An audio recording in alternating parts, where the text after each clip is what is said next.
கடந்த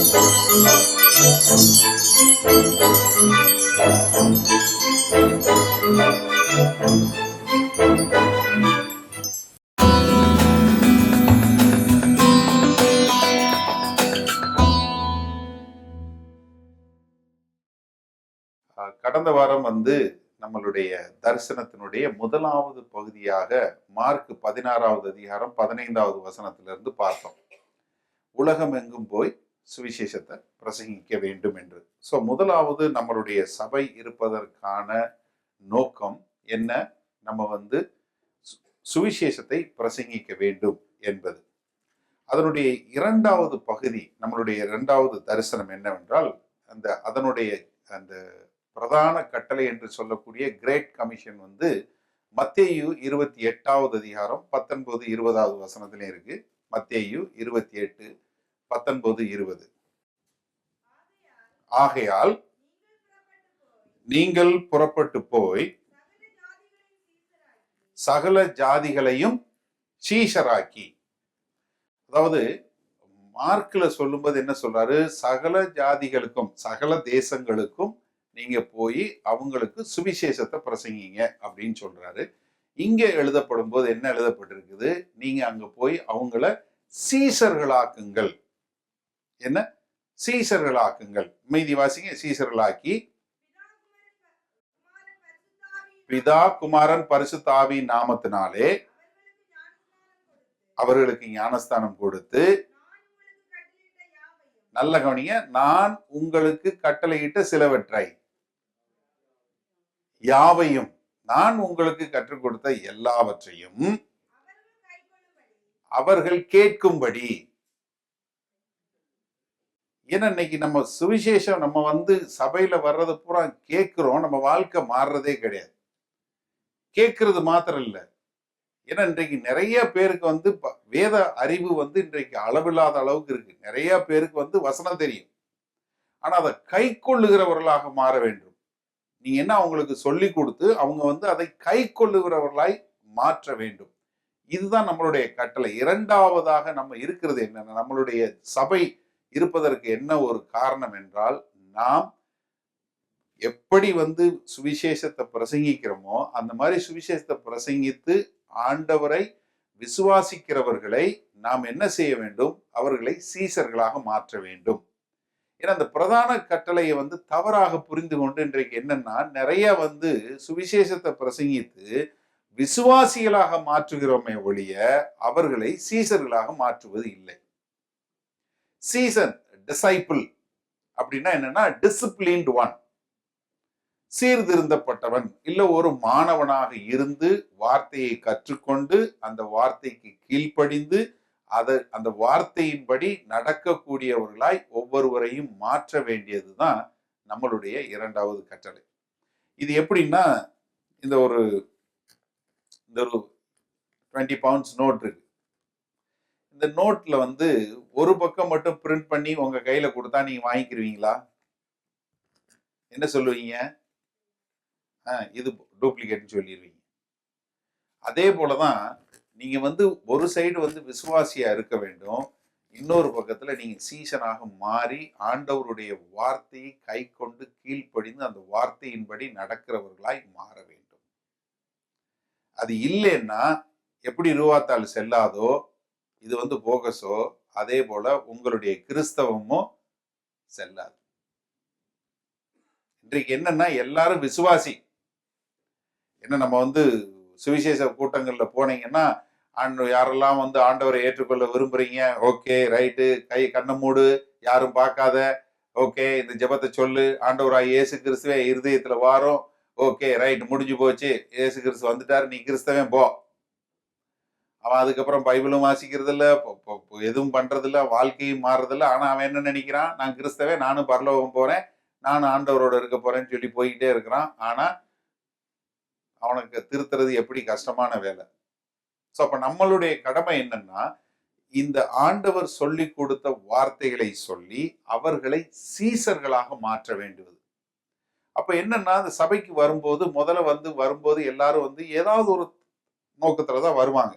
ஆண்டவரே எனக்கு கால் வலி, இடுப்பு வலி, எனக்கு பிள்ளை இல்லை, எனக்கு கல்யாணம் ஆகலை, இல்ல எனக்கு வேலை கிடைக்கல, இல்ல எனக்கு வீடு வாங்கணும், இல்ல எனக்கு கார் வாங்கணும், இப்படி ஏதாவது ஒரு காரண காரியத்துல இதுல வந்து வரக்கூடிய வாய்ப்பு. இல்ல ஏதோ பிரச்சனையில வருவாங்க. ஆனா அவங்க ஆண்டவரை தெரிந்து கொண்டதுக்கு அப்புறம் அவங்களுடைய வாழ்க்கை என்னவாக மாறணும்? கிறிஸ்துவை போல மாற வேண்டும். அதற்கு அவர்கள் ஆண்டவருடைய வார்த்தையை கேட்டு அந்த வார்த்தைக்கு கீழ்ப்படிந்து அந்த வார்த்தையை கைக்கொண்டு வாழுகிறவர்களாய் மாற்றுவதுதான் நம்மளுடைய சபையினுடைய இரண்டாவது தரிசனம். இப்ப ஆண்டவருடைய வார்த்தையில வந்து ரொம்ப தெளிவா வந்து சொல்லியிருக்கு, யாரு சீசன் யாரு சீசன் இல்ல அப்படிங்கிறது. லூக்கா 14வது அதிகாரம் 25 இருந்து பாத்தீங்கன்னா அதுல யாரு, அதாவது முதல்ல வந்து ஒரு 3 காரியங்களை சொல்றாரு. யாரு சீசனா இருக்க முடியாது என்று முதல்ல அதை சொல்லி கொடுத்துட்டு யாரு சீசனா இருக்கிறங்கிறதையும் சொல்லிடலாம்.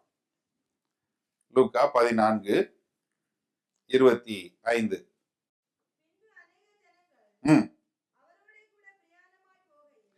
அதாவது அநேக ஜனங்கள் அவரோடு பிரயாணமாய் போகையில்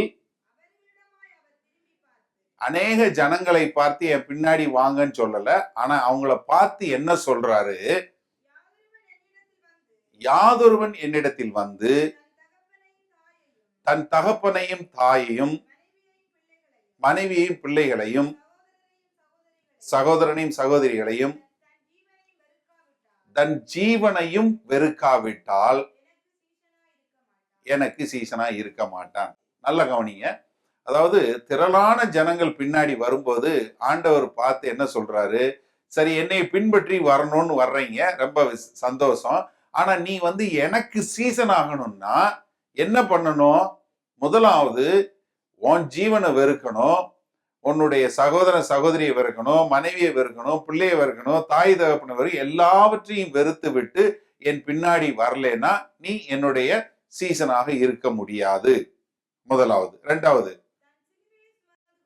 தன் சிலுவையை சுமந்து கொண்டு எனக்கு பின் செல்லாதவன் எனக்கு சீசனா இருக்க மாட்டான். இரண்டாவது என்ன சொல்றாரு? அவன் வந்து சிலுவையை தூக்கி கொண்டு பின்பற்றி வர வேண்டும். இது என்னன்னா, நம்ம ஒரு சில இதுல பாத்தீங்கன்னா, நம்ம அந்த புனித வெள்ளி அப்படின்னு வரும்போது எல்லாரும் அந்த சிலுவையை தூக்கிட்டு போய் இந்த சவுத் ஈஸ்ட்ல பாத்தீங்கன்னா, பிலிப்பைன்ஸ்ல சரி, இல்ல இங்க சவுத் அமெரிக்கால பிரசீல்ல பாத்தீங்கன்னா எல்லாம் அந்த சிலுவையை தூக்கிட்டு அன்னைக்கு அடிச்சு அப்படியே ரத்த கலரியா போயிடுவாங்க. என்ன இந்த வசனத்தை சொல்லி ஆண்டவர் சொல்லியிருக்காரு, சிலுவையை தூக்கிட்டு வர சொல்லியிருக்காரு. இல்லையா? லூக்கா 9வது அதிகாரம் 23வது வசனம் வாசிக்கிறேன். எல்லாரையும் நோக்கி, ஒருவன் என் பின்னே வர விரும்பினால் அவன் தன்னைத்தான் வெறுத்து சிலுவையை என்னைக்கு எடுக்கணும்? வருஷத்துக்கு ஒரு தடவை எடுத்தா அது போதாது. டெய்லி அனுதினமும் சிலுவையை புகுந்து கொண்டு வந்தாதான் நீ சீசனா இருக்க முடியும். ஏன்னா இங்க பார்த்துட்டு அங்க விட்டுட்டாங்க, அனுதினங்கிறத விட்டுட்டாங்க. டெய்லி. அப்ப எப்படி தினசரி சிலுவையை சுமக்க முடியும்? முதல்ல நீங்க உன்னை நீங்களே வெறுத்து சிலுவையை சுமக்கணும். அடுத்த வசனம் வாசிங்க. இப்போ 2 உதாரணம் சொல்றாரு. இது புரிஞ்சு கொள்வதற்கு ஆண்டவராகிய இயேசு கிறிஸ்து 2 உதாரணம் சொல்றாரு. முதலாவது உதாரணம் சொல்றாரு, ஒரு வீடு கட்டுறவன் ஒரு அஸ்திவாரம் போட்டு அந்த வீட்டை கட்டும் போது இது எவ்வளவு செலவாகும், என்ன ஆகும்னு சொல்லி கணக்கு பண்ணி முதலே அதை செஞ்சு அதுக்கேற்ற மாதிரி கட்டலைன்னா அவன் பாதியில கட்டி நிறுத்திட்டானா போறவன் வர்றவன் எல்லாம் பார்த்து என்ன சொல்லுவான்? இவனால கட்ட முடியலையே அப்படின்னு சொல்லி அவனை பத்தி ஏதோ சொல்லுவான். அதனால நீ முதலே வந்து செய்யற காரியம் பண்றதுக்கு முன்னாடியே யோசனை பண்ணி கரெக்டா செய்யறவனா இருந்தா காரியத்தை செய்யி அப்படின்னு சொல்லிட்டு, இரண்டாவது இன்னொரு உதாரணம் என்ன சொல்றாரு? நீ வந்து ஒரு அரசனா இருக்க, உனக்கிட்ட வந்து ஒரு 20,000 பேர் படை இருக்கிறாங்க, உன்னை எதிர்த்து வர்றவன் வந்து ஒரு 2 லட்சம் பேர் படை எடுத்து வரப்போறான். அப்போ உன்னால வந்து அவனை ஜெயிக்க முடியாது. அப்ப நீ என்ன பண்ணணும்? முதலே ஒரு ஆள் அனுப்பிச்சு ஒரு சமாதானம் பேசி, ஐயா நான் உனக்கு இவ்வளவு கப்பம் கட்டுறேன் அப்படின்னு சொல்லி கொஞ்சம் செஞ்சாதான் நீ வந்து பழச்சிக்க முடியும் அப்படின்னு 2 உதாரணம் கொடுத்துட்டு 3வது இன்னொரு கண்டிஷனை சொல்றாரு. அதுக்கு அடுத்த வசனம் வாசிங்க.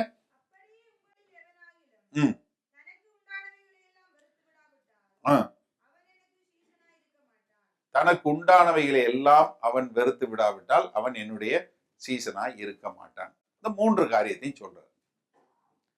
முதலாவது என்ன? நீங்க உங்களுடைய மனைவி, பிள்ளை, அப்பா, அம்மா எல்லாவற்றையும் வெறுத்து விட்டு நீங்க என்ன பண்ணணும்? ஆண்டவரை நேசித்து வர்றதா இருந்தாதான் நீங்க அவருடைய சீசனா இருக்க முடியும். ஒரு சிலருக்கு வேற வகையில சந்தோஷமா இருக்கும். அப்பாடா, இனி இந்த வசனம் கிடைச்சிருச்சு, யாராவது ஏதாவது சொன்னாங்கன்னா இந்த வசனம் ஆண்டவர் சொல்லியிருக்காரு, உன்னை வெறுக்க சொல்லிட்டாரு, அதனால நான் உன்னை வெறுத்துட்டேன் அப்படின்னு சொல்றதுக்கு இல்லை. அந்த வசனம் இதுக்காக இல்லை. அதாவது என்னன்னா, நீங்க எந்த ஒரு காரியமும் ஆண்டவரை காட்டிலும் உங்களை முன்னால் கொண்டு உங்களுடைய ஒரு முழு இருதயத்தினுடைய அர்ப்பணிப்பை பண்ணக்கூடிய ஒரு காரியம் எது வந்தாலுமே நீங்க ஆண்டவருடைய சீசனா இருக்க முடியாது. ஆண்டவர் தெளிவா சொல்றாரு. ஏன்னா நீங்க அதனாலதான் சொல்லுகிறான், உன் முழு இருதயத்தோடும் உன் முழு ஆத்மாவோடும். ஆஃப் ஹார்ட்டட் எஃபர்ட்டே கிடையாது. ஒண்ணு கருப்பு இல்ல வெள்ளை, இந்த கிரேயே கிடையாது.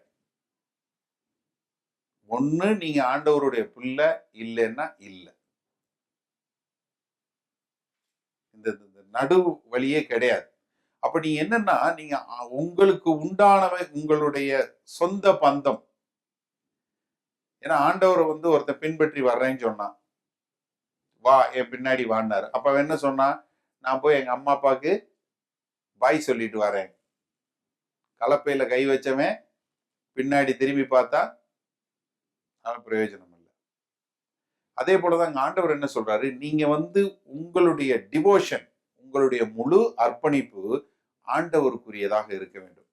அப்ப நான் என் மனைவியை நேசிக்க வேணாமா, என் கணவனை நேசிக்க வேணாமா, என் பிள்ளைகளை பார்த்துக்க வேணாமா, என் தாய் தகப்பனை பார்த்துக்க வேணாமா? அதாவது ஆண்டவரா அவங்களான்னு வரும்போது ஆண்டவர் வரணும். அதுதான் அந்த இது. ஏன்னா நிறைய வேலைகள்ல நம்ம என்ன பண்ணிடுறோம், நம்மளுடைய கவனம் சிதறி போய்விடும் நிறைய காரியங்கள்ல. எப்படின்னா, கல்யாணம் ஆகிறதுக்கு முன்னாடி ஒரே பயங்கர ஆவியில நிறைஞ்சவனா பாட்டு பாடுறவனா இருப்பான், இல்ல பாட்டு பாடுற பிள்ளையா இருப்பான். ஆண்டவரே உமக்காய் நான் ரத்த சிந்தி சாகவும் தயாரு, நான் உங்களை அர்ப்பணிச்சுட்டேன் ஆண்டவரே, அப்படி இப்படின்னு அர்ப்பணம் எல்லாம் இருக்கும். நல்ல புருஷன் வேணும்னு சொல்லி எல்லாம் ஜெபம் பண்ண, நல்லா பொண்டாட்டி வேணும் ஜெபம் பண்ண வேண்டியது. கிடைச்சதுக்கு அப்புறம் என்ன ஆயிடும்? புருஷன் கடவுளாயிரும், அல்ல பொண்டாட்டி கடவுள் ஆயிடுவாங்க. அதுக்கப்புறம் பாத்தீங்கன்னா அப்படி கொஞ்சம் குறையும். அதுக்கப்புறம் என்ன ஆகும்? பிள்ளை வந்துடும். பிள்ளை வரலன்னா அதுக்காக ஒரே பிரேயர், பிள்ளை வந்துடும். பிள்ளை வந்த உடனே என்ன ஆயிடும்? பிள்ளை கடவுள் ஆயிரும். யோசிச்சு பாருங்களேன். நிறைய பேரு அதாவது வாலிப வயசுல ஆண்டவர்கிட்ட ஒப்பு கொடுத்து அழுது, ஆண்டவரே நான் அப்படி செய்யணும் இப்படி பண்ணணும்னு கொடுத்த ஜனங்கள் கல்யாணம் ஆகி பிள்ளை பிறந்து இதெல்லாம் வந்ததுக்கு அப்புறம் பாத்தீங்கன்னா, என்னத்த அது செஞ்சுட்டு தான் இருக்கோம், எங்களால முடிஞ்சது செய்யறோம், ஆண்டவரே யாரையாவது அனுப்புங்க, எப்படி யாரையாவது அனுப்புங்க, எப்படியாச்சும் அவங்கள ரசித்துருங்க. அப்ப நம்ம கொஞ்சம் மனசு கஷ்டப்படும் போது கொஞ்சம் காணிக்கை எடுத்து போட்டோம்னா, அப்பா நம்ம தான் செய், இல்லைன்னா யாரையாவது அனுப்புன்னு வேற இருக்குல்ல அப்படின்னு எங்கேயாவது ஒரு இடத்துல ஒன்று பிடிச்சிட்டு, இல்லை யாராவது சொன்னதை வச்சுட்டு, யாராவது ஒருத்தவங்க இல்லை இந்தியாவில், இலங்கையில், இல்லை இங்கே ஆப்பிரிக்காவில் இருக்கவங்க கஷ்டப்படுறவங்கள இதை காட்டி உங்களுக்கு சொன்ன உடனே நீங்களும் உடனே சரி நம்மளும் கொஞ்சம் காணிக்கையை கொடுப்போம், நம்மளும் ஒரு மிஷினரியை சப்போர்ட் பண்ணுவோம், அப்படி ஏதாவது கொடுத்த உடனே நமக்கு என்ன ஆகிடும்? அப்பாடா நம்ம கொஞ்சம் நிம்மதியாக நம்ம வாட்டுக்கு நம்ம வேலையை பார்த்துட்டு இருக்கலாம். அது கிடையாது. உங்களை என்னத்துக்கு அழைத்திருக்கிறாரோ அந்த காரியங்களை உங்களை கொண்டு தான் ஆண்டவர் செய்ய முடியும். உங்களை எங்கே அனுப்புகிறாரோ, நீங்கள் ஒரு என்ஹெச்எஸ்ல வேலை பார்க்குறீங்க, இல்லை ஐடியில் வேலை பார்க்குறீங்க, இல்லை டாக்டராக இருக்கீங்க, இல்லை லாயராக இருக்கிறீங்க, இல்லை அக்கௌண்டண்ட்டாக இருக்கிறீங்க, இல்லை நீங்கள் என்ன இதில் இருக்கு டீச்சராக இருக்கீங்களோ, உங்களை எந்த இதில் வச்சுருக்காங்களோ அங்கே உங்களை கொண்டு தான் ஆண்டவர் ரட்சிப்பை கொண்டு வர முடியும். உங்கள் மூலமாக தான் ஆண்டவருடைய வெளிச்சம் வர முடியும். அதை நம்ம புரிந்து கொள்ள வேண்டும். ஏன்னா உங்களை விட்டுட்டு நீ வேற யாராவது கொண்டு கொடுக்க முடியாது. இப்போ பிசினஸ் உலகத்தில் இருக்கவங்ககிட்ட நான் பேச முடியும், இல்லை நீங்க ஒரு டாக்டர்கிட்ட இன்னொரு டாக்டர் பேச முடியும், இல்லை ஒரு இது பேசும்போது அப்போ கேட்கக்கூடியதா இருக்கும்.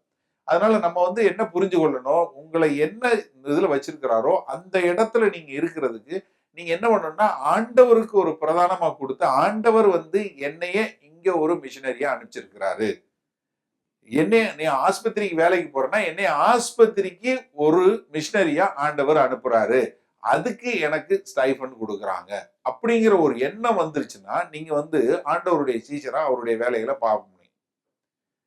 ரெண்டாவது என்ன சொல்றாரு? தன்னைத்தானே வெறுத்து. இது ரொம்ப கஷ்டமான வேலை. யாராவது உங்களை வெறுக்க முடியுமா?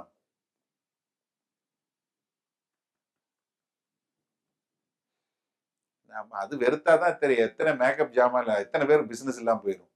யோசிச்சு பாருங்க. எத்தனை கிரீமு, அந்த cream anti ageing cream, anti defying cream, age defying cream, wrinkle free cream, அந்த கிரீமு, இந்த கலர் கிரீமு, அந்த இது ஹேரு, அதுக்கு இதுக்கு எத்தனை வியாபாரம் நடக்குது.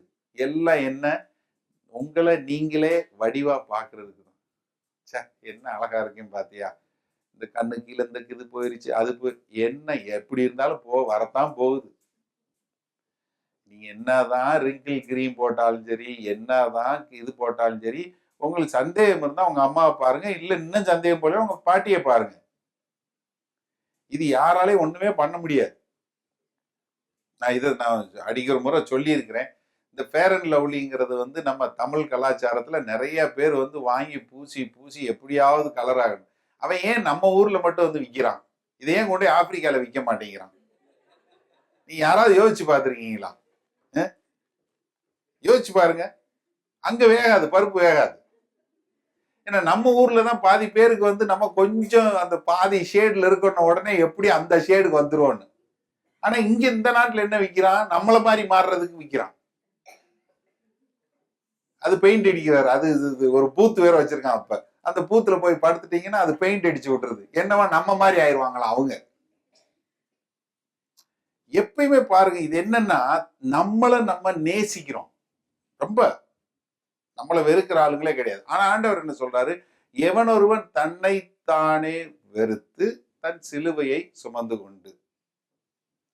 தன்னுடைய சிலுவையை சுமக்க சொன்னாரு. பக்கத்துல இருக்கவன் சிலுவையும் இல்லை. அதாவது என்னன்னா அந்த சிலுவைன்றது வந்து என்னன்னா நம்மளுடைய விருப்பமா ஆண்டவருடைய விருப்பமான்னு வரும்போது, நம்மளுடைய விருப்பப்படி வரும்போது ஆண்டவருடைய விருப்பப்படி வந்ததுன்னா இதுதான் நம்ம தூக்குற சிலுவை. ஆண்டவருடைய என்னன்னா I want to do my will our God's will. நமக்கு எல்லாருக்கும் தெரியும், கெத்செமனே பூங்கால ஆண்டவராய் இயேசு கிறிஸ்து சிலுவை மரணத்துக்கு போறதுக்கு முன்னாடி அழுதாரு. என்ன அழுதாரு? ஆண்டவரே, எப்படியாகிலும் இந்த பாத்திரம் என்னை விட்டு நீங்க கூடுமானால் ஒழுகட்டும், ஆனாலும் என் சித்தம் அல்ல உம் சித்தம். அதுதான் சிலுவை. அதாவது ஏன் சித்தமா ஆண்டவர் சித்தமானு வரும்போது ஆண்டவருடைய சித்தத்தை செய்யறது தான் நம்ம தூக்குற சிலுவை. அப்ப அனுதினம்னா ஒவ்வொரு நேரத்திலையும் நம்ம சுயத்துக்காக இது பண்றதா இல்ல ஆண்டவருடைய சித்தம் செய்யறதா? இப்ப நம்ம 21 நாள் ஜெபம் பண்றோம். ஜெபம் பண்ணும் போது உங்களுக்கு தோணலாம், நமக்கே இங்க வழி இல்லை, நம்ம எதுக்கு தேசத்துக்கு ஜெபம் பண்ணணும்? யோசிச்சு பாருங்களேன். எனக்கே 1008 பிரச்சனை இருக்கு. எனக்கு அந்த வேலை வேணும், இது வேணும், அது வேணும், இத்தனை இது இருக்கு. நம்ம வந்து உட்காந்து எங்கேயோ ஊர் பேர் தெரியாத ஏதோ ஒரு நாட்டுல நம்ம அவங்களுக்காக நம்ம ஜெபிக்கணுமா? தாராளமா வரும். அதாவது என்னன்னா நம்ம அது மாத்திரம் இல்ல, நிறைய காரியங்கள்ல நம்ம அன்றாட வாழ்க்கையில நிறைய காரியங்கள்ல இந்த மாதிரி காரியங்கள் வரதான் செய்யும். அப்ப நம்ம வந்து எப்படி இருக்கக்கூடிய மக்களா இருக்க முடியும்? அப்ப என்னுடைய சித்தமா ஆண்டவருடைய சித்தமா வரும்போது நான் ஆண்டவருடைய சித்தத்தை செய்யக்கூடியவனா இருக்கிறதா நீங்க தூக்குற சிலுவை. அப்ப நீங்க உங்களுடைய காரியங்கள்ல வந்து நீங்க அன்றாட வாழ்க்கையில வந்து ஒவ்வொரு நேரமும் நீங்க என்ன பண்ணணும்? ஆண்டவருடைய காரியங்களை செய்யக்கூடிய மக்களாக மாற வேண்டும். அதுதான் அப்பதான் நீங்க சீசனாக இருக்க முடியும். அதாவது உடனே வந்து நீங்க நினைச்ச கூடாது நம்ம வந்து கிறிஸ்தவ வாழ்க்கைனா ரொம்ப வந்து என்ன சொல்றது, எது சிரிக்காம சந்தோஷம் இல்லாம எப்பவுமே கிடையவே கிடையாது. ஏன்னா ஆண்டவர் கொடுக்கிற ஒரு சந்தோஷம் சமாதானம் வேற எதுலையுமே கிடைக்காது. நீங்க ஆல்கஹால் குடிச்சீங்கன்னா அடுத்த நாள் காலையில ஹேங் ஓவர் வரும். கொஞ்ச நாள் தான் வந்து கொஞ்ச நேரம் தான் அது உங்களுக்கு தான் இருக்கும். ஆனா ஆண்டவருடைய பரிசுத்த ஆவியுடைய பிரசன்னத்துல இருக்கும்போது எப்பவும் சந்தோஷமா இருக்க முடியும். எல்லா காரியங்களையும் நீங்க எது வேணா உலக இன்பங்கள் எல்லாமே வந்து என்ன கொஞ்ச நேரத்துக்கு தான். ஆனா பின் விளைவுகளை யாரும் சொல்லி கொடுக்க மாட்டான். ஆனா ஆண்டவருடைய இதுல இருக்கக்கூடிய சந்தோஷமும் சமாதானம் வேற எதுலயுமே கிடையாது. அதனால ஆண்டவர் சித்தம் செய்யணும், சிலுவையை தூக்கணும்னு எப்பவுமே ரத்த வடிகிற காட்சியிலே இருக்கக்கூடாது.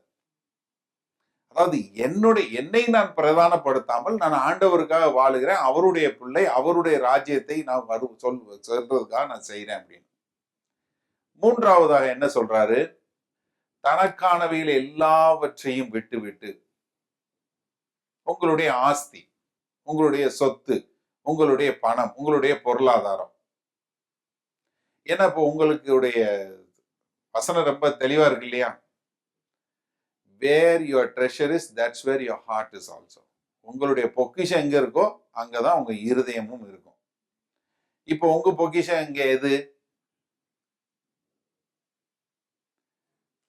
வேலையா, உங்களுடைய பேங்க் பேலன்ஸா, இல்ல உங்க வீடா, இல்ல உங்க பிள்ளையா, எது?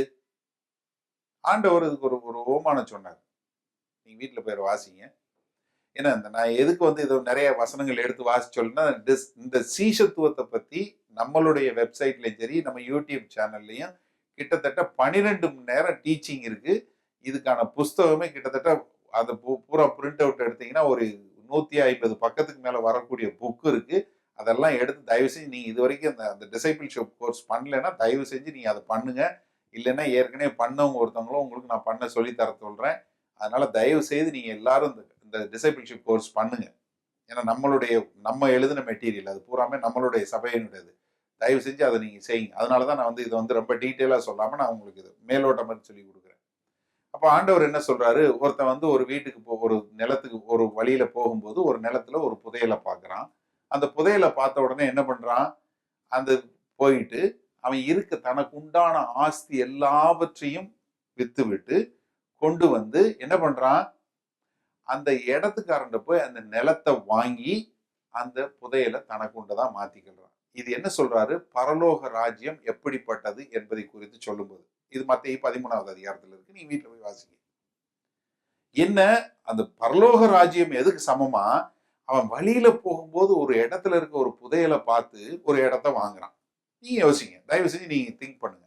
இப்ப நீங்க வழியில போறீங்க, ரொம்ப எல்லாம் வேணாம், என் வீட்டு பக்கம் வர்றீங்க, இப்படி வச்சுக்கிறோம், அப்பதான் உங்களுக்கு இதா இருக்கு. என் வீட்டுக்கு வரும்போது கார்டன் பக்கத்துல பாத்தீங்கன்னா தங்க நாணயம் தெரியுது லேசா. அப்ப நீங்க தோண்டி பாக்குறீங்க, இருக்கு. ஐயோ நிறைய இருக்கும் போல, எதுக்கு ஒரு மெட்டல் டிடெக்டர் வச்சு பார்ப்போம்னா கொண்டு வந்தா நிறைய அடிக்குது. உடனே என்ன பண்றீங்க? எப்படியாவது போய் என்னத்தனாலும் பண்ணி ஏதோ பண்ணி என் வீட்டை உங்களுக்கு கொடுத்தே ஆச்சு அப்படின்னு சொல்லி என்கிட்ட என் வீட்டை வாங்கிறீங்க. வாங்கிட்டு நீ என்ன பண்ணுவீங்க? அந்த புதையில தோண்டவே மாட்டீங்க. என்ன பண்ணுவீங்க? தோண்டுவோம்.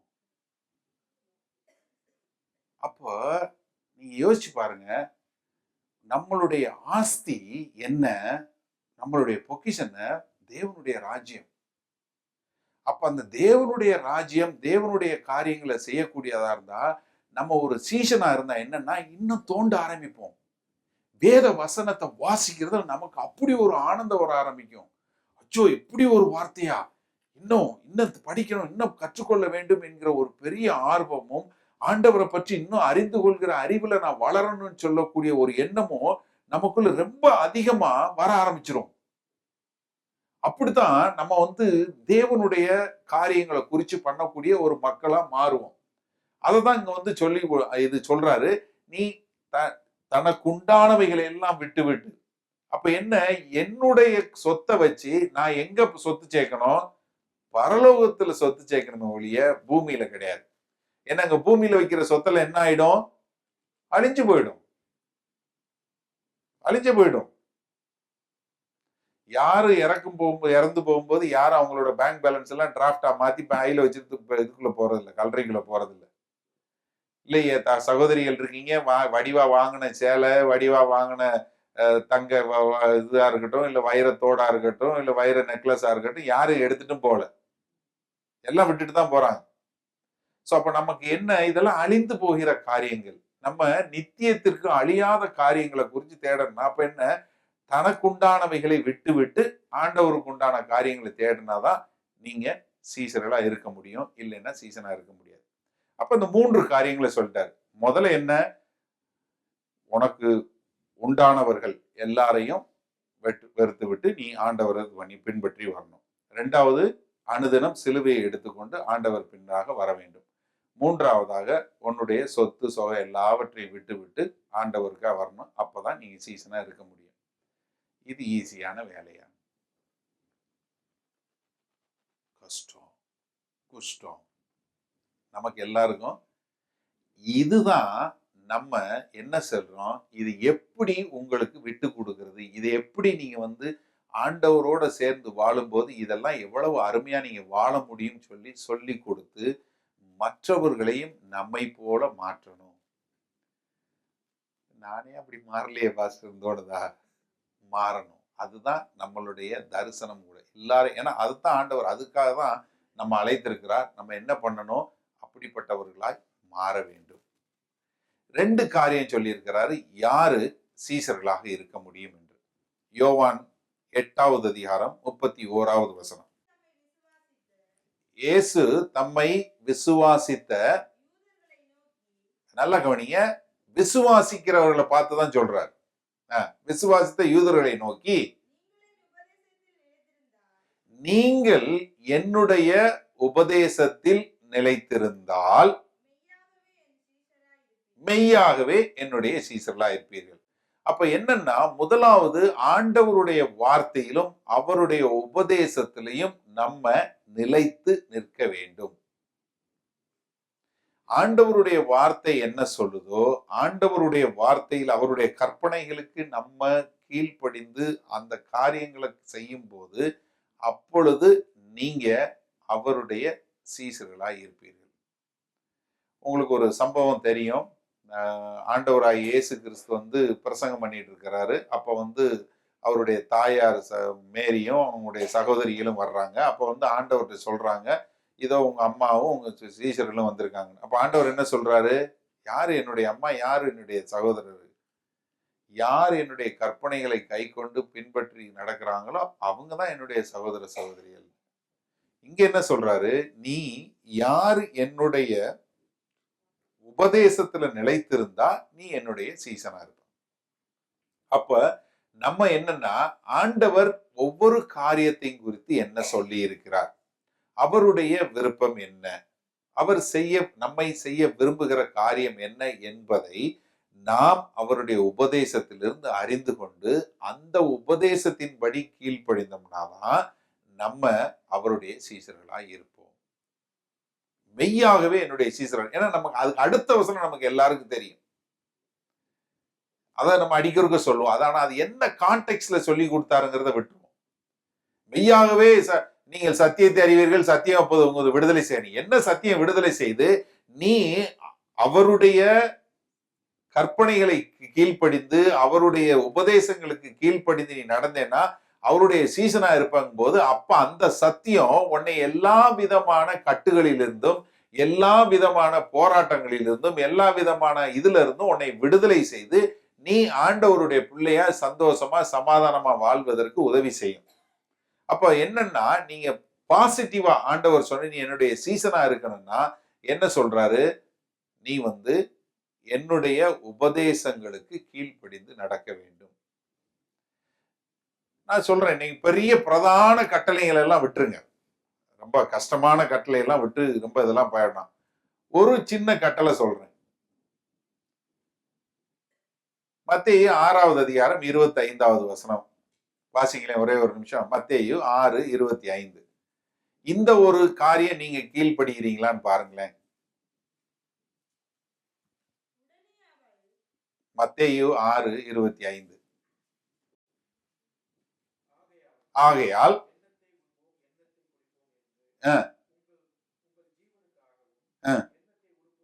எண்ணத்தை உடுப்போம் என்று உங்களுடைய சரீரத்திற்காகவும் கவலைப்படாதீர்கள். கவலைப்படாதே, நாளையை குறிச்சு கவலைப்படாதே ஆண்டவர் சொல்லிட்டார். இதுக்கு கீழ்படுகிறீங்களா? பெருசாலாம் வேணாம். 10 கற்பனைகள் அந்த காலத்துல அதெல்லாம் நீங்க பெரிய காரியம்லாம் விட்டுருங்க. நீ நாளைய பத்தி கவலைப்படாத. நமக்கு நேரம் இல்லைனாலும் ஓவர் டைம் எடுத்து அதை பத்தி தான் கவலைப்படுவோம். எப்படி? பகல்லெல்லாம் இல்லைனாலும் ராத்திரி படுக்கையில படுத்தா அப்படியே நித்திரையே இல்ல பாஸ்டர், ஒரே கவலை. என்ன? ஒண்ணு பணத்தை குறிச்சு கவலை, மார்க்கேஜ் எப்படி கட்ட போறோம்னு கவலை, இல்லைன்னா புருஷனை பத்தி கவலை, இல்ல பொண்டாட்டியை பத்தி கவலை, இல்ல பிள்ளைய பத்தி கவலை. நிறைய கவலை. நமக்கு கவலையை பத்தி கவலைப்படுறதுக்கு அது சொல்லியே தர தேவையில்லை.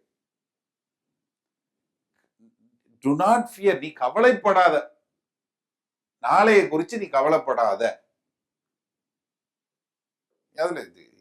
அடுத்த ஒரு 8 வசனம் பாத்தீங்கன்னா 33வது 32வது வசனம் வரைக்கும் சொல்றாரு, நீ கவலைப்படாத. ஆனா நம்ம கவலைப்படாம இருக்கிறோமா? நீங்க சீஷர்களா இருக்கிறதுக்கு பாருங்களேன், முதலாவது என்ன சொல்றாரு? என்னுடைய உபதேசத்தின்படி நீ நிலைத்திரு, அப்பொழுது நீ என்னுடைய சீசன். சின்ன காரியம், நீ யோசிச்சு பாருங்களேன். நீ எல்லாம் நம்ம வாழ்க்கைக்கு இது வேத வசனம் நம்ம வாழ்க்கைக்கு தேவையான எல்லாமே இங்க இருக்குது. 2 பேதுரு 1வது அதிகாரம் 3வது 4வது வசனம் என்ன சொல்லுது? அவரை அறிகிற அறிவுல நமக்கு, நம்மளுடைய வாழ்க்கைக்கும் தேவ பக்திக்கும் ஜீவனுக்கும் தேவ பக்திக்கும் தேவையான அனைத்தையும் அவர் கொடுத்துட்டார். His divine power has given us all things. எல்லா காரியங்களும் pertain to life and godliness. எல்லாமே கொடுத்துருச்சு. நம்மளுடைய ஜீவனுக்கும் ஜீவனுக்கும் நம்மளுடைய தேவனுடைய வாழ்க்கை வாழ்றதுக்கும் நமக்கு தேவையான எல்லாவற்றையும் ஆண்டவர் கொடுத்துட்டாரு வசனம் சொல்லுது. ஆனால் நம்ம என்ன செய்வோம்? கவலை கவலை கவலை கவலை. சில வேளைகள்ல நம்ம படுற கவலை தேவையே இல்லாத கவலை, தெரியுமா? நிறைய பேர் படுற கவலையே இல்லை. நீங்க வீட்டுல போய் எடுத்து வாசிச்சு பாருங்க. யாக்கோபு ஈசாவுடைய சம்பவத்தை சும்மா ஒரே ஒரு நிமிஷத்துல நான் சொல்லிடுறேன். நீங்க போய் எடுத்து மொத்தமா வாசிச்சு பாருங்க. இந்த அதிகாரங்களை எடுத்து வாசிச்சு பாருங்க. ஆதியாகமம் 29வது அதிகாரத்துல இருந்து நீங்க ஒரு 32வது 33வது அதிகாரம் வரைக்கும் பாத்தீங்கன்னா அது ரொம்ப அருமையா இருக்கும். யாக்கோபு அவனுடைய ரெபேக்கா சொல்லி லாபானுடைய வீட்டுக்கு போயிட்டான். அங்க இருக்கிறான். அங்க இருந்து 20 வருஷம் கழிச்சு ஆண்டவர் சொல்றாரு, நீ திரும்ப போன. உடனே ஜேக்கப் உடனே கீழ்ப்படிச்சு உடனே கிளம்பி வந்துடுறான். கிளம்பி வரும்போது அவனுக்கு என்ன தகவல் வருது? ஈசாவு எதிர்த்து வர்றான் அப்படின்னு வருது. இப்ப அவர் என்ன பண்றாரு? 2 மனைவி, பிள்ளைகள், கழுத, எல்லாம் பயங்கர படைச்சொல்ல இவர் வர்றாரு. இப்போ உடனே பயம். அப்ப என்ன பண்றான்? ஒரு கொஞ்சம் பேர் அனுப்பிச்சு, கொஞ்சம் ஆளுங்களை முன்னாடி அனுப்பிச்சு போய் ஈசாவுட்ட நீ போய் சொல்லு, இதெல்லாம் எங்களுடைய ஆண்டவராகிய யாக்கோபினுடைய கூட்டம், நாங்க வர்றாரு, அவர் பின்னாடி வந்துட்டு இருக்கிறாரு அப்படின்னு சொல்லி பார்த்துட்டு என்கிட்ட தகவல் சொல்லுன்னு. இப்ப அவன் போய் சொல்றான். போய் சொன்ன மாத்திரத்துல இவன் திரும்ப வர்றான். அங்க இருந்து ஒருத்தன் சொல்றான், ஈசாவு 400 பேரோட வர்றான். எப்படி? ஈசாவு 400 பேரோட வர்றான். இவன் ஓடி போகும்போது என்ன சொன்னா? ஈசாவுனுடைய கோபம் தணிந்த பிறகு நான் உனக்கு சொல்லி அனுப்புறேன், நீ வான்னு. இதுவரைக்கும் தகவலே வரல. அம்மாட்ட இருந்து தகவலே வரல. ஈசாவோட கோபம் தணிஞ்சு போச்சு, நீ வாடான்னு. ஏன்னா உன்னை கொல்ல துடிக்கிறான்னு அந்த பயத்துல இருந்தவன் இவன் சொன்ன 400 பேர் வந்த உடனே அதுல 8வது வசனம் நினைக்கிறேன் 32வது அதிகாரத்துல அவனுக்கு பெரும் பயம் உண்டாயிடுச்சு. உடனே என்ன பண்றான்? முன்னாடி அவன் வர்றான். அதுக்கப்புறம் வேலைக்காரன், அவங்க பிள்ளைங்க, அதுக்கப்புறம் லியா அவளுடைய பிள்ளைங்க, கடைசி ஆசை மனைவி ரெபேக்கா அவ பிள்ளை, அவங்க மட்டும் கடைசி போட்டு 3 குரூப்பா பிரிச்சிடுறாரு. இந்த பக்கம் ஒரு குரூப், அந்த பக்கம் ஒரு குரூப். மறுபடியும் ஒரு குரூப் அனுப்புறான். முன்னாடி போய் கொஞ்சம் கிஃப்ட் எல்லாம் அனுப்பிச்சு, இதெல்லாம் உங்களுக்கு, எப்படி? ஈசாவுக்கா, இதெல்லாம் உங்களுக்கு, ஈசாவுக்கு நான் கிஃப்டா கொடுக்குறேன் அப்படின்னு சொல்லிட்டு மறுபடியும் பயந்து உட்கார்ந்துருக்கான். ஆனா என்ன நடக்குது? அடுத்த நாள் அந்த நாள் ராத்திரில தான் ஆண்டவரை மீட் பண்றான். பெத்தேல் என்று சொல்லக்கூடிய இடம் 32வது அதிகாரத்துல. அடுத்த நாள் காலையில ஈசாவு நேரா வந்த உடனே என்ன பண்றான்? அவனை கட்டி பிடிச்சு முத்தம் கொடுத்து சகோதரனேன்னு அழுகிறான். இப்ப இந்த 2 நாளா பட்ட கவலை வேணுமா? யோசிச்சு பாருங்க. இதே மாதிரிதான் நம்ம நிறைய நேரங்கள்ல நம்ம படுற கவலைக்கு தேவையே கிடையாது. அப்ப நீங்க என்ன ஆண்டவருடைய வார்த்தையில நிலைத்திருக்கணும்னா, நீங்க உடனே நினைக்காதீங்க பெரிய காரியங்கள் மட்டும் நினைக்க. எல்லா காரியங்கள்லயும் நம்ம ஆண்டவர்கிட்ட கீழ்ப்படிந்து வாழும்போது நம்ம அவருடைய வார்த்தையில நிலைத்திருப்போம். அப்பொழுது நம்ம அவருடைய சீசர்களா இருப்போம். யோவான்ல இன்னொரு காரியம், யோவான் 13வது அதிகாரம் 35வது வசனம். யோவான் 13:35. நீங்கள் ஒருவரில் ஒருவர் அன்புள்ளவர்களாய் இருந்தால் அதனால் என்னுடைய சீசர்களாய் இருப்பீர்கள் என்று எல்லோரும் அறிந்து கொள்வார்கள் என்றார். ஆண்டவர் ஒரு இடத்துலயும் சொல்லல, நீ எல்லாம் சர்ச்சுக்கு போனா என்னுடைய சீசன். நல்லா கவனிங்களேன். நீ எல்லாம் வேத வசனம் எடுத்து போனா, பைபிள் எப்பயும் கையில வச்சிருந்தேன்னா நீ என்னுடைய சீசன் சொல்லல. ஜீசஸ் லவ்ஸ் யூ டிஷர்ட் போட்டு போனா நீ என்னுடைய சீசன் சொல்லல. இல்ல கிராஸ போட்டுட்டு நெஞ்சுக்கு நேரம் வெளியே விட்டுட்டு நான் எப்பயும் கிறிஸ்தவன் சொன்னா அப்போ இதுன்னு சொல்லல. ஒரே ஒரு குவாலிபிகேஷன் ரொம்ப தெளிவா சொல்லி கொடுக்கிறார். மற்றவர்கள் உன்னைய சீசன், நீ ஆண்டவராகிய இயேசு கிறிஸ்துவனுடைய சீசன் அடுத்தவன் எப்படி தெரிஞ்சுக்கிடுவான்? நீ ஒருத்தர் மேல ஒருத்தர் அன்பா இருக்கிறது. ஆண்டவர் சொல்லும்போது நல்லா அழகா சொல்லி கொடுக்கிறார். உன் சகோதரன் ஒரு தவறு செய்தால் எத்தனை முறை மன்னிக்கணும்? அந்த சம்பவம் உங்களுக்கு தெரியும். 7 தடவையா 7 தடவையா, அதாவது கணக்கு இல்லாம நீ மன்னிக்கணும். யார கேட்டாங்க? எதிரியை கேட்கல. யார கேட்டாங்க? சகோதரன். சபையில உங்க பக்கத்துல உட்கார்ந்துருக்கிறது யாரு? நம்ம கஷ்டமே நம்ம சர்ச்சில் உள்ள பக்கத்துல உள்ளவனை நேசிக்கிறது தான் ரொம்ப கஷ்டம்.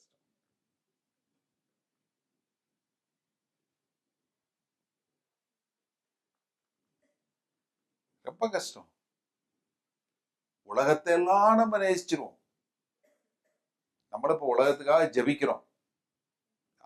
பட்டையை கட்டி ஜெபிப்போம். அதெல்லாம் ஒரு பிரச்சனையும் கிடையாது. ஆனா நம்ம சகோதரனை ஒருத்தனை மன்னிச்சு அவனை அன்பு காட்டுறதுக்கு கஷ்டம். என்ன இருந்தாலும் அவர் அப்படி சொல்லியிருக்க கூடாது. எல்லாம் சொல்லுவோம். கடைசியில அவர் அந்த வார்த்தை சொல்லியிருக்க கூடாது. அவர் அதை செஞ்சிருக்க கூடாது. எல்லாம் சரிதான். ஆனா அந்த இது ரொம்ப எனக்கே மனசு கஷ்டமா போச்சுங்க. அதாவது அவர் வார்த்தை சொன்னவரும் வார்த்தை கேட்டவரும் சரியாயிருவாங்க. பக்கத்துல இருக்கவங்க இருக்காங்கல்ல, எனக்கே மனசு தாங்கல பிரதர். எப்படி? ஏன்னா தாவீதுக்கு சவுல் ராஜாவுக்கு என்ன பிரச்சனை? நல்லா யோசிச்சு பாருங்க. ஒண்ணுமே கிடையாது. கூட்டத்துல பாட்டு பாடின 4 பிள்ளைங்க தான். என்ன சொன்னாங்க? சவுல் 1000 பேரை சவுல் 1000 பேரை கொண்டா, தாவீது 10,000 பேரை கொண்டான்னு பாட்டு பாட்டு போயிட்டாங்க. முடிஞ்சு போச்சு. அங்க அவங்க 2 பேருக்கு முட்டிக்கிருச்சு. இப்பவே தாவீதுக்கு 10,000 கொடுத்துட்டானுங்க, நீ அவ்வளவுதான். அவ்வளவுதான். சவுலுக்கு அன்னையில இருந்து அவனை எப்படியாவது கொல்லணும்னு துடிச்சாங்க பைபிள். வேற ஒண்ணுமே கிடையாது. நீங்க நல்லா போய் பைபிள் எடுத்து வாசிச்சு பாருங்க. வேற ஒரு பிரச்சனையும் கிடையாது. ஏன்னா சவுல் ரொம்ப சந்தோஷமா தாவீதை பாராட்டி இது பண்ணி வளர்த்திருந்திருக்கணும். ஆனா அவர் செய்யாம விட்டு போயிட்டாரு. ஏன்னா ஒரே ஒரு சின்னதுதான். நம்மதுலயும் சரி, நம்மளுடைய அன்றாட வாழ்க்கையிலையும், நம்மளுடைய சபைகள்ல, நம்மளுடைய காரியங்கள்ல நம்மளால அந்த மாதிரி இருக்க முடியாத காரணம் என்னன்னா, ஒரு சின்ன காரியமா தான் இருக்கும். ஏதாவது ஒரு சின்னது. அதுவும் சமயத்துல உங்களை குறிச்சே இருக்காது. பக்கத்துல யாரோ ஒருத்தர் கேட்டு வந்து ஒரு சொல்லி இருப்பார். ஆனா அவருக்கே தெரியாது நீங்க அவர் மேல கோபமா இருக்கீங்க. இதுல பியூட்டி அதுதான். நீ யார் மேல கோபமா இருக்கீங்கன்னு அவருக்கே தெரியாது. ஆனா நீங்க இன்னொருத்தர் மேல கோபமா இருப்பீங்க. அதனாலதான் ஆண்டவர் என்ன சொன்னாரு? முதல்ல நீ உன் சகோதரர் ஒருவருக்கு ஒருவர் அன்பாயிரு. முதல்ல நம்ம சபையில நமக்குள்ள அன்பு செலுத்த பார்ப்போம். நம்ம செலுத்துற அன்பை பார்த்து பக்கத்துல இருக்க வந்து சொல்லணும். வாழ்ந்தா அவங்கள போல வாழணும்பா. அவங்கதான்ப்பா கிறிஸ்தவம்.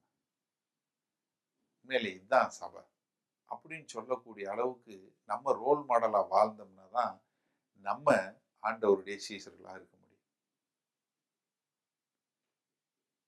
ஏன்னா விசுவாசியா இருக்கிறது ரொம்ப சுலபம். எல்லாத்துக்கும் எல்லாரும் மேல எது மேலேயாவது விசுவாசம் இருக்கதான் செய்யுது. நீங்க போய் ஒரு இந்து ஆள்கிட்ட போய் சொல்லுங்க, ஆண்டவராய் இயேசு கிறிஸ்து தேவன்னு சந்தோஷமா ஏத்துக்கிடுவார். எனக்கே 33 தேவர்கள் பேரே தெரியாது. இதுல இன்னொரு ஆள் புதுசா சொல்றேன், அவரையும் வச்சுக்கிறோம். ஒன்றும் பிரச்சனையே இல்லை. ஏன்னா எல்லாருக்கும் ஒரு ஒரு ஸ்பெஷல் கடவுள் தானே. படிப்புக்குன்னா இந்த சரஸ்வதிட்ட போகணும், காசுக்குன்னா இவர்கிட்ட போகணும், பாதுகாப்புக்குன்னா காளிகிட்ட போகணும், அடுத்தவனை அடிக்கிறதுனா முனிகிட்ட போகணும். இவன் இது இப்படி ஒன்னொன்னு ஸ்பெஷலைஸ் தானே. எல்லாரும் ஒரே வேலை செய்ய மாட்டாங்கல்ல. ஒவ்வொன்றுக்கும் ஒரு ஆள் வச்சிருக்கிறாங்க, ஒவ்வொருத்தருக்கும் போகணும். அப்ப நீ ஏசுக்கிறதுன்னு சொல்ற, அவரையும் வச்சுக்கிறோம், ஒன்றும் பிரச்சனை இல்லை. எப்ப பிரச்சனை வரும்? அவர் ஒரு தான். Jesus is the only way. இயேசு கிறிஸ்துவே வழியும் சத்தியமும் ஜீவனும் சொல்லும் போதுதான் என்னை அல்லாமல் ஒருவனும் தேவனிடத்தில் வரான்னும் போதுதான் பிரச்சனை வரும். அதே போல நமக்கு எல்லாம் வந்தா ரைட், ஓகே, ஒன்னும் பிரச்சனை இல்லை. ஆனா ஐயா, நீ உன்னுடைய சகோதரனை நேசி, அவங்கள மட்டும் சொல், மீதி எல்லாரும் நேசிக்கிறேன், மீதி எல்லாரும் ஓகே பாஸ்டர், அவரு மட்டும் கொஞ்சம், ஏன்னா அவர் கொஞ்சம் கடினமா பேசிட்டாரு. உங்ககிட்ட சொன்னாரா? இல்ல, அவங்க சொன்னாங்க. எங்க பேசினாரு? அவங்க வீட்டுல பேசும்போது சொன்னாரு, இல்ல இவங்க வீட்டுல பேசும்போது சொன்னாரு, இல்ல அந்த மீட்டிங்ல பேசும்போது சொன்னாரு, இந்த மீட்டிங்ல பேசும்போது சொன்னாரு. நம்ம முதல்ல ஆண்டவருடைய சீஷர்களா மாற வேண்டியது ரொம்ப முக்கியமான காரியம். ஒரு சீர்திருந்தாதவன் மற்றவனை சீர்திருத்த முடியாது. நல்லா தெரிஞ்சவங்க. If you are not a disciple, you cannot make a disciple. நம்ம மற்றவர்களை சீசர்களாக மாற்றுவது நம்மளுடைய தரிசனம். அப்ப அதுக்கு முதல்ல என்ன செய்யணும்? நீங்க சீசனா மாறணும். அப்ப இந்த சபையில வரும்போது என்ன பண்ணுவோம்னா, சில வேளைகளை சொல்லக்கூடிய காரியம் உங்களுக்கு கடினமா தான் இருக்கும், இருக்கத்தான் செய்யும். அப்பதான் நீங்க மாற முடியும். எப்படின்னு கேளுங்க. நீங்க இப்ப சாப்பிடுறீங்க, சாப்பிட்டதுக்கு அப்புறம் உங்க வயிற்றுக்குள்ள உள்ள சாப்பாடு மேல உங்க வயிற்றுல இருந்தே ஒரு ஆசிட் கலந்து ஊத்துறாங்க, உள்ளுக்குள்ள நடக்குது. ஐயோ, ஆசிடா, வேணாம் பாஸ்டர் அப்படின்னா என்ன ஆகும்? எப்ப வந்துகிட்டே இருக்கு, ஜமிக்காது. ஹலோ, டைஜஸ்ட் ஆகாது. அப்ப நீங்க இங்க வரும்போது உங்களுக்கு ஒரு வார்த்தை சொன்னா அந்த வார்த்தை டைஜஸ்ட் ஆகணும்னா கொஞ்சம் ஒரு டீச்சர், ஒரு சபையில இருக்க ஒரு டீச்சர் ஒரு கடினமான வார்த்தை சொல்லத்தான் செய்வார். அப்பதான் அது உங்களுக்கு உரைச்சாதான் நீங்க என்ன செய்வீங்க? ஐயோ, என் வாழ்க்கையை மாத்தணும், நான் இந்த இடத்துல திருந்தணும்னு சொல்லி திருந்துவீங்க. ஆனா ஒரு சிலர் என்ன ஆகலாம், இங்க ரொம்ப கடினமான பிரசங்கம், அதனால நான் வேற சர்ச்சுக்கு போறேன். போங்க. 2 தீமோத்தேயுல அழகா தீமோத்தேயுல சொல்றாரு, 4வது அதிகாரத்துல, கடைசி நாட்கள் என்னவா? அவங்களுக்கு அரிக்கிற காது இருக்கு, அவங்க என்ன கேட்கணும்னு நினைக்கிறாங்களோ அந்த மாதிரி பிரசங்கியார்களை சேர்த்து கொண்டு அந்த மாதிரி இடத்துல போய் சேர்ந்துருவாங்க. பட் ஆனா நீங்க சீசர்களா மாறணும்னா என்ன பண்ணணும்? நீங்க உங்களுடைய எண்ணங்களை மாற்றி, நான் எப்படி ஆண்டவருடைய வார்த்தைக்கு கீழ்ப்படிந்து நான் சீசனா மாற முடியும்? நீங்க மாறும்போது உங்கள் மூலமாய் வேறு சீசர்களை உருவாக்க முடியும். ஒரு சின்ன ஒரு கதை சொல்லிட்டு முடிக்கிறேன். ஒரு ஊர்ல ஒரு சின்ன கிராமம் ஒரு ஃபயர் சர்வீஸ் டிபார்ட்மெண்ட். அந்த ஃபயர் சர்வீஸ் டிபார்ட்மெண்டோட ஹெட் ரொம்ப அன்பானவர், நல்ல இது நேசிக்கக்கூடியவர் மற்றவர்களை. அந்த ஊர்ல ஒரு பெரிய ஒன்றும் தீயும் வராது, ஒன்றும் வராது. அதனால எல்லாம் எல்லாரும் அவங்க கூட உட்காந்து கதை பேசி எல்லாம் பண்ணக்கூடிய ரொம்ப அன்பா அவங்களை எல்லாம் வழி நடத்திக்கிட்டே இருந்தாரு. எல்லாம் பண்ணாங்க, எல்லாம் சேர்ந்து. ஆனா ஒரு நாள் அந்த ஊர்ல ஒரு பெரிய தீ. இப்ப எல்லாருக்கும் என்ன, ஐயோ, நம்ம ஃபயர் சர்வீஸ் டிபார்ட்மெண்ட் நமக்கு ரொம்ப வேண்டியவர், நம்ம ரொம்ப அன்பானவர், அவர் நம்ம மேல ரொம்ப பாசம் காட்டி நம்மளை நல்ல நேசித்தவர், அதனால நம்ம அவருக்கு எல்லாம் உதவி செய்யணும்னு சொல்லி மொத்த ஊரும் என்ன எல்லாம் பண்ணிட்டாங்க, அந்த தீ அணைக்கிறதுக்கு உதவி செய்ய வந்துட்டாங்க. என்ன உதவி செஞ்சாங்க? எல்லாம் ஆளுக்கு வீட்டுல இருந்து கையில வாட்டர் கன் இருக்கு பாருங்க, அந்த வாட்டர் கன் எடுத்துட்டு அதுல இருந்து எடுத்து பீச்சு அடிச்சிட்டு இருந்தாங்க தீ அணைக்கிறது. இந்த ஃபயர் சர்வீஸ் டிபார்ட்மெண்ட் ஹெட்டுக்கு ஒரே கோபம். என்ன எண்ணம்? எப்படியாவது தீய அணைக்கணும்ன்றான். ஆனா அவங்க கையாண்ட விதம் என்ன? சரியில்லாத ஒரு காரியம். அப்ப அவங்கள எல்லாம் அவர் திட்டி, இது இப்படி கிடையாது. இது வந்து அங்க உள்ள இருக்கிறவங்களுடைய வாழ்க்கையும், உயிருக்கும் சம்மந்தப்பட்ட விஷயம். நீங்க வந்து இப்படி அடிச்செல்லாம் அமைக்க முடியாது அப்படின்னு சொல்லி, அவங்களுக்கு மாற்றி, அவங்களுக்கு நடைமுறைய மாற்றி சொல்லிக் குடுத்து, அவங்கள எல்லாம் வெளிய போங்க. நாங்க அத அணைக்கிறோம்னு சொல்லி சொன்ன மாரி. இப்ப நம்ம சீசர்களா மாத்தாம, விசுவாசிகளா வச்சிருக்கிறதுனால, நம்ம எல்லாம் நெறைய பேர் என்னன்னா, தீ அணைக்கிறதுக்கு இன்னும் வாட்டர் கன்னோடயே நிக்கிறாங்க. நீங்க எத வச்சு நிக்கிறீங்க? யோசிச்சு பாருங்க. ஏன்னா, சீர்திருத்த வேண்டியது முதல்ல நம்ம. நம்ம திருந்தினா தான் அடுத்தவன திருத்த முடியும். ஸோ, அப்ப முதல்ல இந்த 3 காரியங்கள் முதல்ல ஆண்டவர் என்ன சொன்னாரு? இதெல்லாம் நீ செஞ்சா தான், இது இல்லன்னா நீ என் சீசனா இருக்க மாட்டேன்ட்டாரு. 2 காரியம் சொன்னாரு. நீ இத செஞ்சா என்னுடைய சீசன்னு. 1 அவருடைய வார்த்தையில நிலைநிற்கணும். 2வது அவர் மேல் ஒருவருக்கொருவர் நம்ம அன்பு செலுத்த வேண்டும். இந்த 2யும் செஞ்சா நீங்க அவங்களுடைய சீசன்னு. இன்றைக்கு நீங்க உங்கள நீங்களே நியாயம் தீருங்க. You ask yourself. நீ உங்களையே கேள்வி கேளுங்க. இந்த 5 காரியங்கள்ல நீங்க எங்க இருக்கிறீங்க? முதலாவது, நீங்க ஆண்டவருடைய வார்த்தையில நிலைத்து நிற்கிறீர்களா? நீங்க ஒருவரை ஒருவர் 2வதாக ஒருவரை ஒருவர் நேசித்து அன்பு காட்டி, மற்றவர்கள் உங்களை சீசர்கள் என்று சொல்லக்கூடிய இதுல இருக்கிறீங்களா? 3வதாக நீங்க எல்லோரையும் வெறுத்து ஆண்டவருக்காக வாழ்றீங்களா? 4வதாக உங்களை நீங்களே வெறுத்து அவருடைய சிலுவையை சுமந்து கொண்டு தேவ சித்தத்தை செய்கிறவர்களாய் இருக்கிறீர்களா?